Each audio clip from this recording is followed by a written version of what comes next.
டின்னருக்கு சப்பாத்தியும் உருளைக்கிழங்கு பச்சை பட்டாணி குருமா தான் பண்ணியிருந்தேன். டேஸ்ட் ரொம்ப நல்லா இருந்தது. கண்டிப்பாக ட்ரை பண்ணி பாருங்கள்.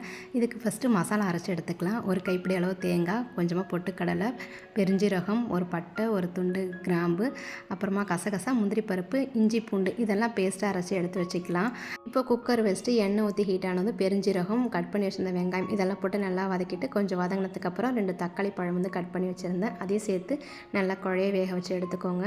இப்போ உருளைக்கிழங்கு தோலெல்லாம் சீவிட்டு குட்டி குட்டியாக கட் பண்ணி எடுத்துக்கிட்டேன். அதையும் இது கூட சேர்த்து நல்லா மிக்ஸ் பண்ணி வதக்கி விட்டுக்கலாம். நீங்கள் பச்சை மிளகாய் கூட போட்டுக்கலாம்.